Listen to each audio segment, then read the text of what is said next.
O plenário do Supremo Tribunal Federal considera constitucional a citação por hora certa prevista no Código de Processo Penal nos casos em que o réu se oculta para não ser citado. Ao julgar o recurso extraordinário com repercussão geral reconhecida, os ministros entenderam que essa citação por hora certa não compromete o direito de ampla defesa constitucionalmente assegurado a todos os acusados em processo criminal. A citação por hora certa está prevista no artigo 362 do Código de Processo Penal. De acordo com a norma, quando o acusado sabe que está sendo procurado para ser informado sobre a ação e se oculta, um familiar ou um vizinho recebem a citação no lugar dele. No início do julgamento, o Procurador-Geral da República, Rodrigo Janot, defendeu que a modalidade está de acordo com os princípios da Constituição. A norma processual, ao possibilitar a citação por hora certa, ela faz justa ponderação, ao ver do Ministério Público Federal, entre valores jurídicos relevantes. Como já dito, de um lado, os direitos fundamentais do indivíduo, e que não deixa de ter a oportunidade de defender-se adequadamente, e, por outro, a lei que busca proteger o interesse da sociedade, o princípio da proteção geral e específica, para que acusados sejam submetidos ao devido processo legal para assegurar eficácia processual e evitar impunidade por astúcia ou má-fé do próprio réu. O relator ministro Marco Aurélio votou pela validade da citação por hora certa, mas para ele, a modalidade é incompatível com os juizados especiais criminais. Incabível por preceito explícito no âmbito do juizado especial criminal.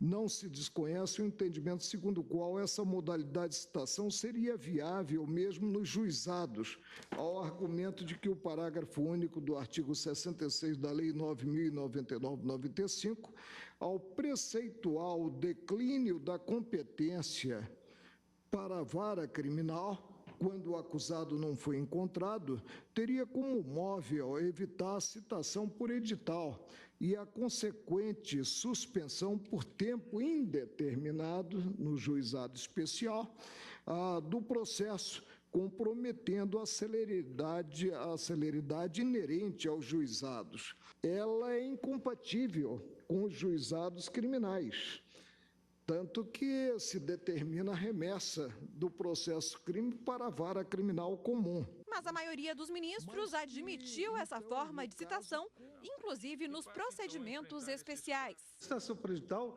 ela implica a realização de atos incompatíveis com aquela celeridade dos juizados especiais. Agora, a citação com hora certa é uma manifestação de má-fé do réu, ele se oculta para não receber a citação. Por que não pode fazer isso? Por que se pode fazer isso num processo em que se aplica a sanção de máxima gravidade e não se pode fazer isso nos juizados especiais, que são infrações de menor potencial ofensivo, premiando o réu que se oculta para não receber a citação? Se for aplicado o artigo 66, parágrafo único do juizado da Lei 9.099, que trata dos juizados especiais cíveis e criminais, aí nós estaríamos, sim, tornando a situação do réu mais gravosa. Portanto, para mim, a situação com hora certa é constitucional tanto na legislação processual comum como na legislação processual especial. Os ministros limitaram a análise do recurso ao tema da constitucionalidade da norma, por entender que a sua aplicação ou não, no âmbito dos juizados especiais, não era objeto do recurso. Ainda durante a sessão, um pedido de vista do ministro Gilmar Mendes suspendeu o julgamento do recurso, no qual se discutem as regras de correção monetária e remuneração dos precatórios e das dívidas da Fazenda Pública. Com repercussão geral reconhecida, o julgamento vai solucionar mais de 26 mil processos que estão suspensos em outras instâncias, aguardando um precedente do Supremo. E quem está aqui para comentar a sessão de ontem é a consultora jurídica da TV Justiça, Gisele Reis. Boa tarde, Gisele. Boa tarde, Érica. Mais uma vez, boa tarde a todos. Gisele, que tipo de citação é essa? Bom, a citação é um ato processual em que se tem a validação, inclusive, do processo, né? O processo, para ter os demais atos processuais, para que ele efetivamente aconteça, é preciso ter primeiro que o chamamento do réu ao processo, isso se dá por meio da citação. Então, normalmente a citação ela é feita de forma pessoal. Essa citação, chamada por hora certa, ela tem previsão no Código de Processo Penal, inclusive ela foi introduzida a partir de uma lei de 2008, e essa previsão estabelece que, quando o oficial de justiça verificar que o réu está se ocultando, né, ele, de alguma forma, de forma deliberada, ele quer impedir o recebimento daquela citação, daquele documento formal, que é o documento que vai informar que existe uma ação penal contra ele, no caso do processo penal, o oficial de justiça, ele poderá, isso seguindo as regras que estão previstas no Código de Processo Civil, os requisitos que estão previstos no Código de Processo Civil, ele poderá, então, depois de ter procurado o réu por 2 vezes no endereço indicado, ele irá ou intimar um familiar ou um vizinho, informando que irá voltar no dia seguinte, no horário especificamente designado.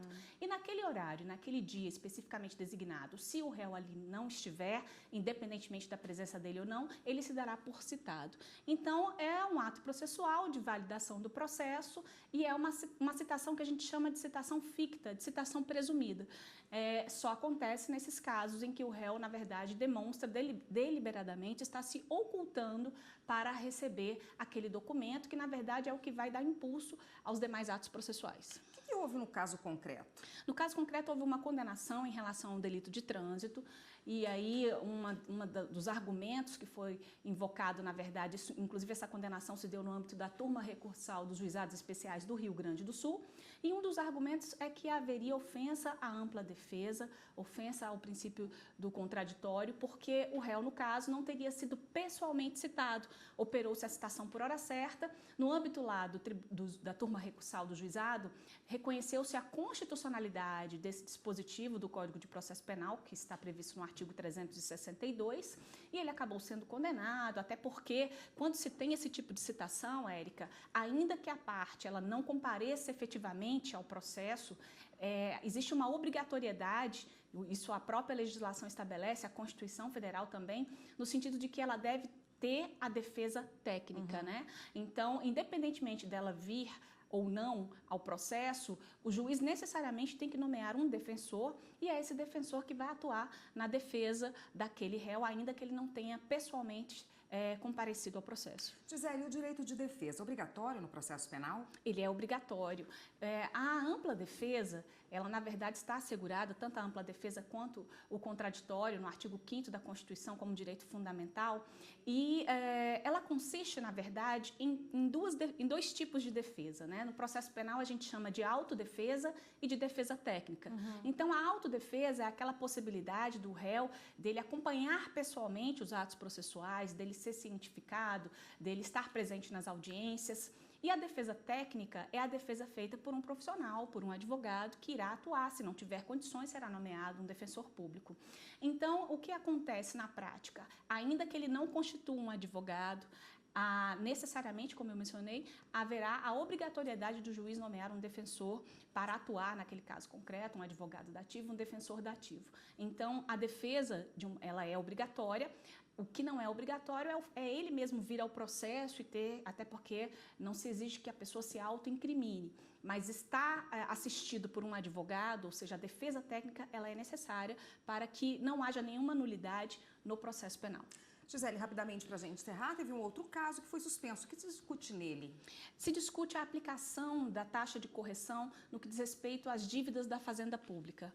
O Supremo Tribunal Federal, em uma outra oportunidade, julgou a constitucionalidade, na verdade, analisou essa questão da constitucionalidade da taxa da poupança no que diz respeito à correção dos precatórios e afastou a incidência dessa taxa no que diz respeito à correção dos precatórios judiciais. No caso que está sendo analisado, que até houve um pedido de vista do ministro Gilmar Mendes e que isso implicou na suspensão do julgamento, o que se discute é se essa taxa também se aplica na constituição do débito da Fazenda Pública, ou seja, entre a data do dano e a data em que a Fazenda Pública vier a ser condenada, se nesse período, qual é a taxa de correção que deve ser aplicada.